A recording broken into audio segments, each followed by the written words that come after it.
Hello and welcome to another episode of TV on TV. I'm State Representative Tommy Vitolo. You're watching Brookline Interactive Group. Today is Thursday, September 16th, and like just about every week, we got a great show. We're back from a little bit of a vacation. Summer vacation ran a little late for me, but we're excited to be back. This week's guest is Norfolk County Sheriff McDermott. And we're going to talk about the role of sheriff and all of the things that he is up to. But first, as always, we'll start with some news. In United States news, the Justice Department has moved to block Texas's abortion ban on Tuesday. The emergency motion submitted by a federal judge would prevent the state from enforcing the restrictive abortion law, which prohibits abortions after 6 weeks, in my view, remarkably unreasonable abortion restriction. Boston was the big news of earlier in the week. City Councilor Michelle Wu and City Councilor Anissa Asabi George are the finalists, having made it through Tuesday's election round to become the next mayor of Boston. Not surviving that round were City Councilor Andrea Campbell, acting mayor Kim Janey, or someone formerly in the Patrick administration, Barros.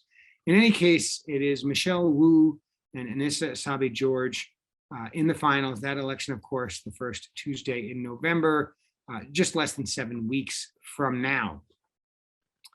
The Brookline Select Board has reached an $11 million settlement with firefighter Gerald Alston.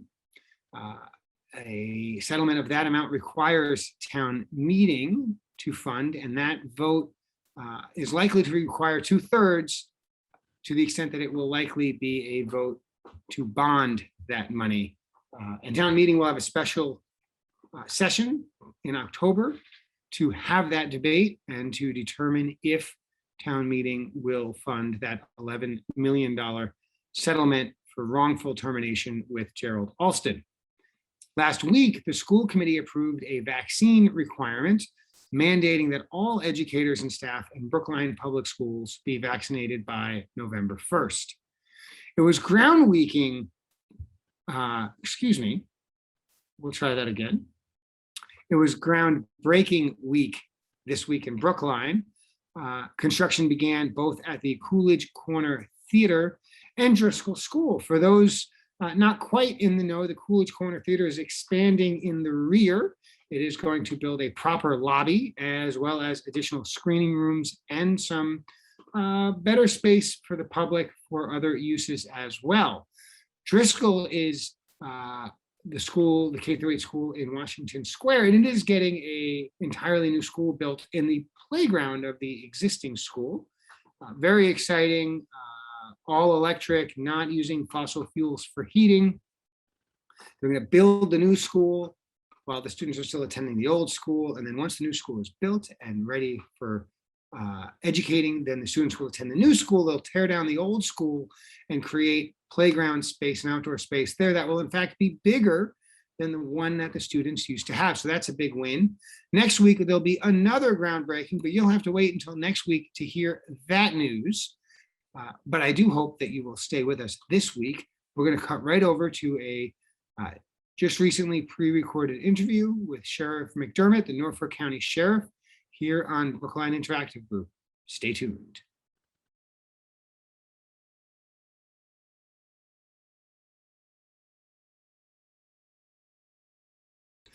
And as promised, we've got a great guest today. We have Norfolk County Sheriff Pat McDermott, who's been on the job a little while, and he's going to tell us what it is to be a sheriff in Norfolk County and all of the things he's working on. Pat, thanks for being on the show today. Thank you, Representative Tom. It's great to be here, and great to be a part of your show and get some word out to the folks that are watching and following you as to what we do at the Norfolk County Sheriff's Office. Well, as you know, folks in Brookline are watching on Brookline Interactive Group, and let's get right into it. Sheriff, what have you been doing until now? What's your story, man? I have, I've been blessed. I'm 52 years old, and I've lived, I think, a couple of multiple of lifetimes. I like to say, I've had a multitude of careers over the course of 52 years, and I guess it all started. I was actually born in Brighton, moved to Quincy actually back in 1973, and I went to school, local schools in Quincy, and then I was brought down. I went to a local parochial school, Catholic school, St. Anne's, and I was brought down one day to audition what I thought was to be for the local church choir. And next thing you know, there was a party sending me off over to Cambridge, to St. Paul's in Cambridge for choir school. And so I kind of got my independence there, taking the train every day, going over to Harvard Square to school, and learned how to be a great singer as a young age. Luckily, I transitioned from being a soprano to a baritone pretty well, so I could still carry a tune. Went on to Boston College High School, graduated in 1987. Went on to BC, where I have my connection with Brookline a little bit. Never got in any trouble over there. Always was a model citizen over in Brookline and Chestnut Hill.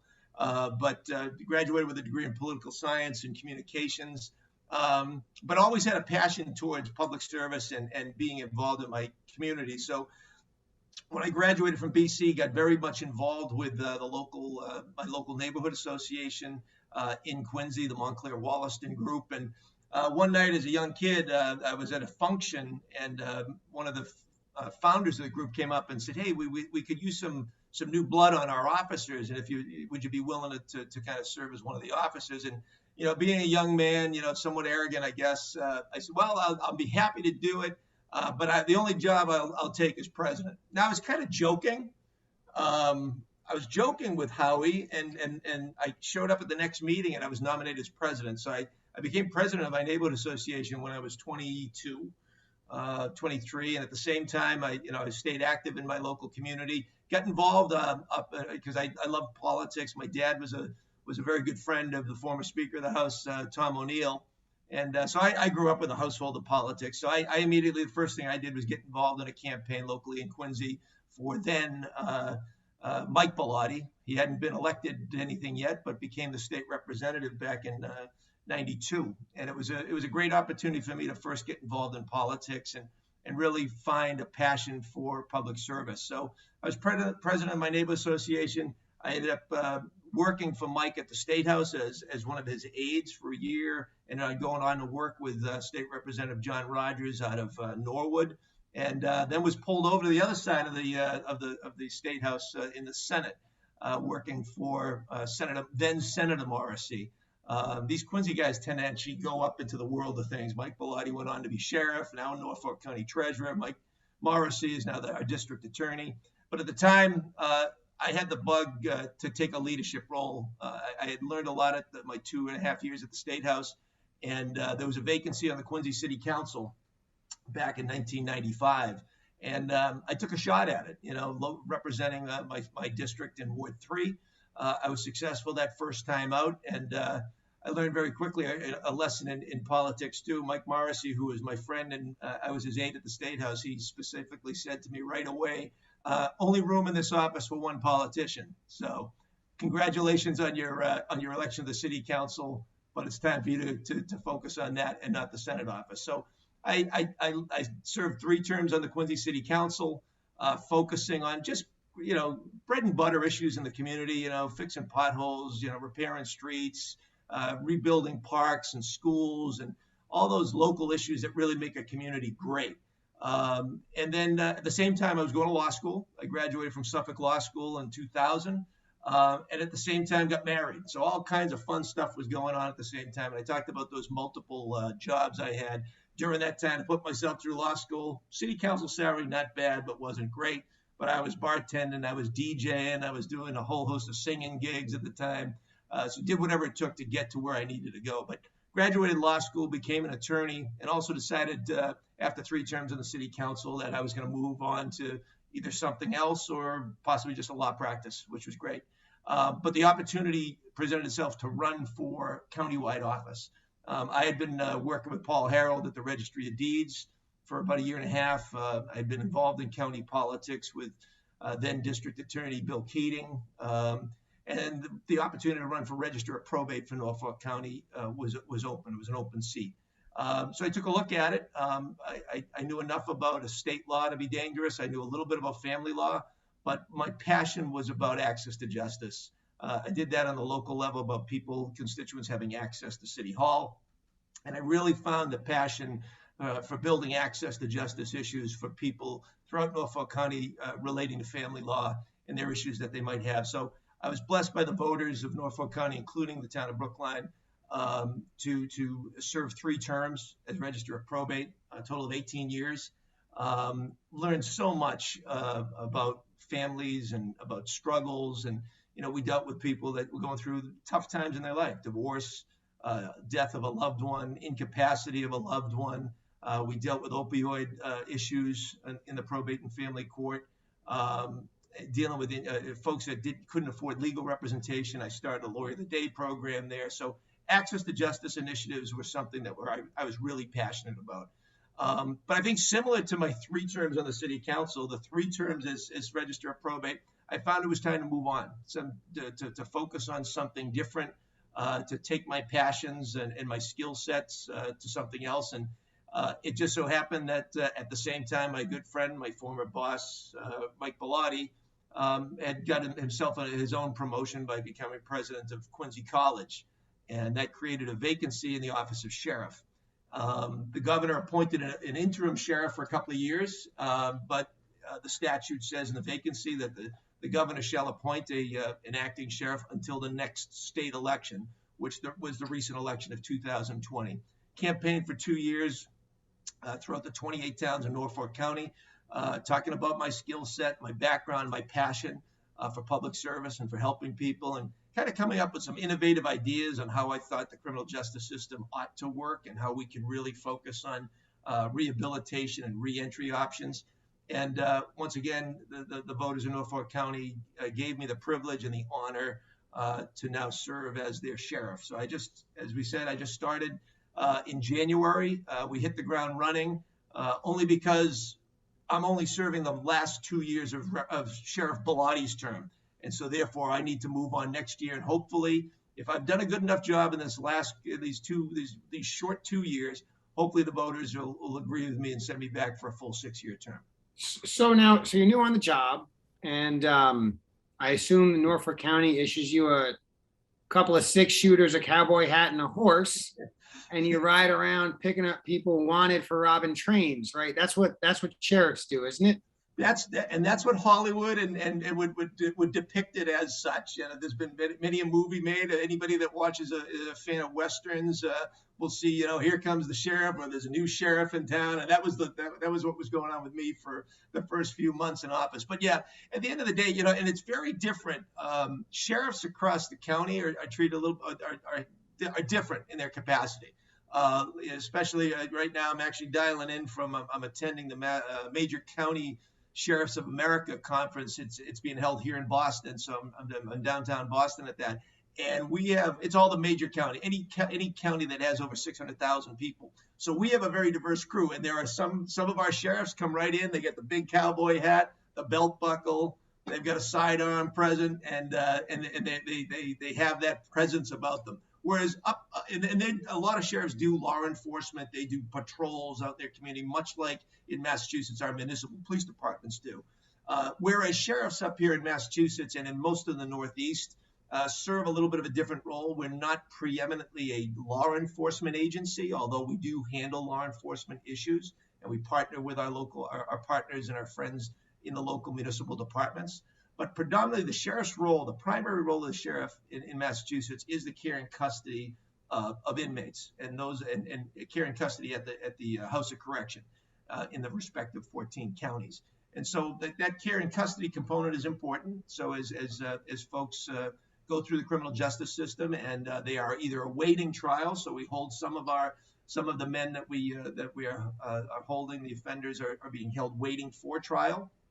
And we also have sentenced inmates. And in the House of Correction, we have jurisdiction over crimes that have up to 2.5 years of penalty to serve time in the House of Correction. So mostly minor, there's no crimes that are minor, I should say, but crimes that are not considered felonies. So there's minor, there's usually a lot of motor vehicle violations, drunk driving issues, assaults and battery, some minor burglary cases, shoplifting, things of that nature. Less crimes than like murder or rape, although we have some of those folks waiting trial. But that's the number one role as the sheriff on statute and on paper. But most of us sheriffs have realized that, especially with the evolution of law enforcement and the focus on police reform, and I campaigned on an initiative of being really a focus on public safety and being the chief public safety officer in Norfolk County. And we've made great strides talking with our various first responders, our fire, our police, our ambulance workers, to really talk about public safety issues throughout the county. And that's been kind of my role. I campaigned on a theme of prevention, intervention, education, and hope. And we tie that into our policies as we're making them as the sheriff on a day-to-day basis. And it really comes down to, what folks are doing prior to them getting involved in the criminal justice system. What happens when I have them in my care and custody? And my real focus is how well we succeed for the population post-incarceration.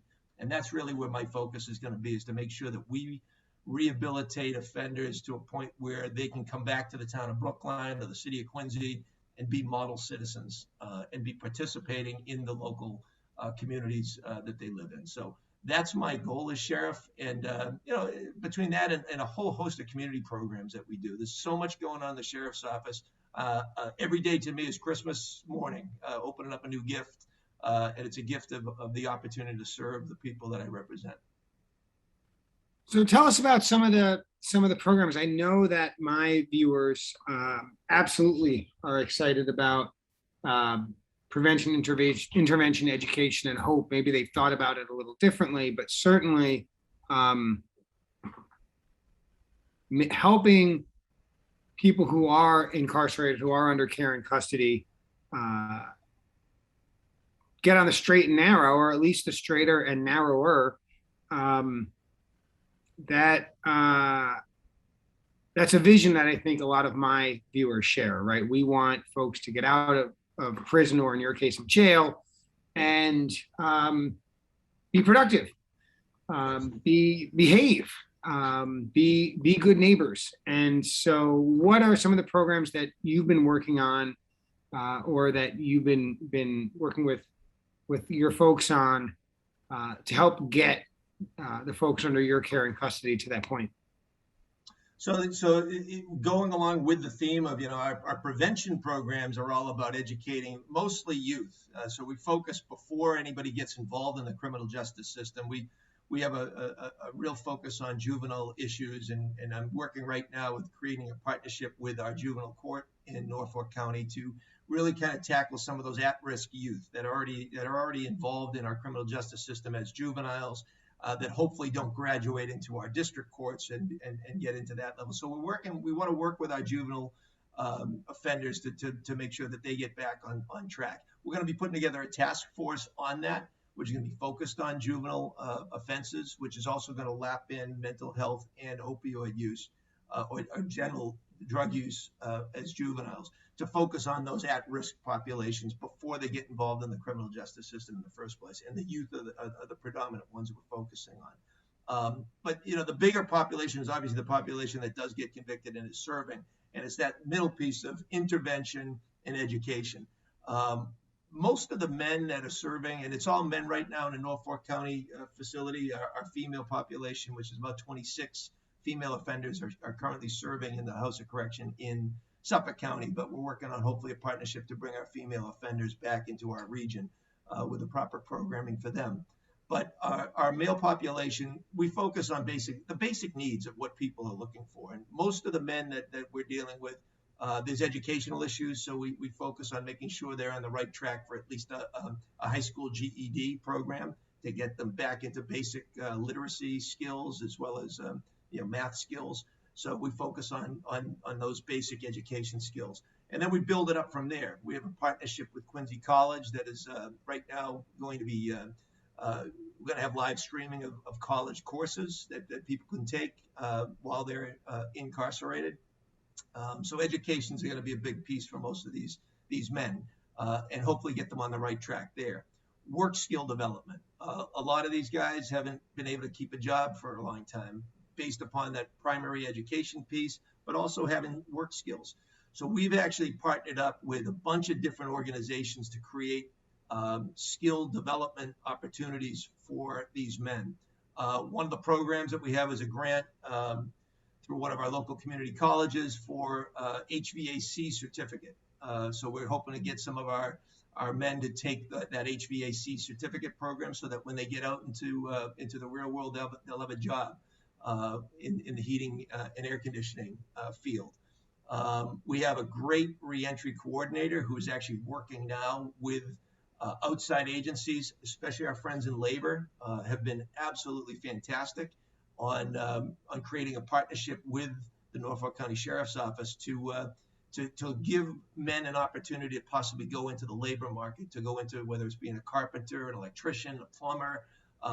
Every business agent I spoke to in the labor community, not one has said no. Not one has said, no, we don't take convicted felons. It's not our thing. They've all said, we believe in second chances, and we will give, based upon the recommendation of the sheriff and the office, we'll give that person a chance of an opportunity if they express an interest. So we're working right now with our labor unions to create those opportunities for our justice-involved individuals. That's exciting. We have other programs that we're working on that too. We hired a horticulturalist who focuses on teaching basic skills on landscaping because we're looking to where the jobs are. And right now, landscaping job, you can't get a landscaper to come to your house right now because they're too busy, or they don't have enough crew, or they don't have enough staff. So there are viable jobs out there for men on that skill level. So we're trying to, he teaches people how to do proper, trimming of bushes, how to plant flowers, how to plant vegetables. We get an active program going there.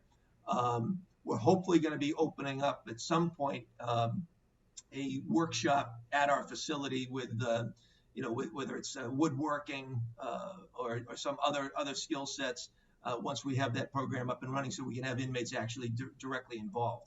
The other industry that is desperately looking for people is the hospitality industry. Hotel workers, restaurants, and we're building partnerships now with the business community through the chambers of commerce to find out where the needs are in the local communities. We actually we have a culinary arts program that's going to be starting up. We're going to be bringing a chef in to actually teach basic skills on how to be a prep cook, and it's very simple thing, how to make a salad. But that creates a job opportunity, and once again, another job set that I had. I worked in a restaurant for 6 years, and I was on the fast track to being a restaurant manager at one point until they closed the restaurant that I was working at. But I know the value of going through the ranks, starting with a dishwasher, becoming a prep cook, becoming a line cook, to become the kitchen manager. And there's an opportunity for these men if they learn those basic skills. So there's no idea that's a bad idea. I don't believe there's anything that we can't bring into the jail as a skill development. We're going to be, what we want to focus is on mindset development too. We can have all the best programs in the world, but if we can't convince our justice-involved individuals on how to change their mindset, how to create goals and visions for themselves and their life, then all will be lost. They'll be just checking a box. They'll just be going, yeah, I went to that course, I took that course. They were just doing time at the House of Correction. I really want to change mindsets. I want to go in and talk to these gentlemen and say, look, you have an opportunity right now because you're on a timeout. You're on a pause in your life. You've been sentenced to the House of Correction. I'm not sure how long we will have them for. Averages sometimes only about 4 months, despite the fact they can serve up to 2.5 years. But if we can change their mindset, get them to reset their thinking that there is a positive path to go in life. And that's the number one goal. Everything else just becomes part of the equation when we find out what they want to be, what their goals, what their aspirations are. And so that's that intervention and education piece right in the middle. And finally, it's the hope piece. The hope piece says there's a vision that you can have if you put the work in, that you can have a prosperous life and be a contributor to the community. And we're focusing right now, and I know it's a signature issue for you, Rep, is civics lessons for inmates and talking about voting and the importance that their vote matters, especially on the local level. And so we want to start educating our justice-involved individuals on the importance of civics life. And so that hope piece, when you get back into the community, you will be welcomed. We have inmates right now who are on pre-release that get to go out into the community now and do work projects. And it's a valuable thing for various municipalities who take advantage of the program to have the sheriff's office come out, and whether it's cleaning up a park or a local cemetery, once again, some of our guys that are now trained on doing some of that landscape work. I mean, there's some flower beds that are around Norfolk County that have been maintained by inmates that are doing a phenomenal job, and they really help beautify the community. I know we're working in the Needham Housing Authority, retrofitting some of their units. I think we've been in the Wellesley Housing Authority as well. But that workforce that we have, which is now but now it's a small workforce because we haven't had more folks coming into our facility since COVID. But I think with the courts opening up, it might be more people being sentenced and will be part of that program. But it also, once again, they go back into the community on that program. And the feedback that we get, but more importantly, what the inmate gets is a simple thank you, a nice job. And those letters that I get from the communities, I don't just put them in the drawer. I don't put them in a folder. I bring them over and I say, hey, your work that you're doing on a day-to-day basis means something to people. And this is the kind of thing that you can do if you choose to do so when you leave our facility. And I promise them all as they leave, there's no requirement to stay in touch with us. There's no, sometimes there's a requirement to check in with probation, but I'm going to work with probation and say, look, the sheriff's office is more than willing to do some follow-up and coaching and talking to and having a check-in opportunity for some of these men and help them get housing in place, get a job in place, get into the education partnerships that we've forged for them post-incarceration. So that's where the hope piece comes. And I get jazzed up about it only because I've seen success stories, but unfortunately not everybody gets the big picture. And maybe it's as simple as they haven't been provided the opportunity or it hasn't been shared with them. I intend to make it a daily opportunity that my staff shares with these guys that there is hope if they focus on doing the work. Sheriff, thanks for spending some time with us. I know you've got a lot going on, hanging out with the major county sheriffs from around the country. I imagine you're all going to, stroll into Fenway Park at some point. If you haven't yet, show them the USS Constitution. We love to show off Boston and the surrounding area to the rest of the country. And that includes the sheriffs. And, we're a little bit safer with all of you men and women wandering around our region. And thanks you for sort of talking us through the reality that at least in Norfolk County, the jail system isn't a place where people get dumped and they just ride out their time until they get sort of kicked back out again. That there really is effort on rehabilitation and helping men at the time, but maybe we'll get some women back.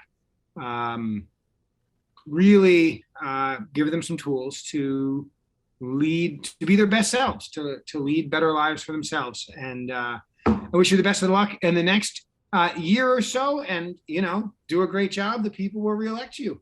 That's what you guys like you and I hope, right? Name of the game. If we do, good government makes for good politics, as I say. And I just want to let everybody know there's so much going on, but if you want to participate, learn a little bit more about what we do, check out our website, norfolksheriff.com. Follow us on all the social media platforms. We're at Norfolk Sheriff. You'll find us. You can follow our day-to-day antics. And yes, we were at the Constitution last night, a fantastic time. And tonight the Sheriffs are going to participate in the greatest ballpark in the history of baseball, heading to Fenway Park and giving them a real treat. I love it. Well, listen, you all have been watching Brookline Interactive Group. I'm Tommy Vitolo, and thanks for watching.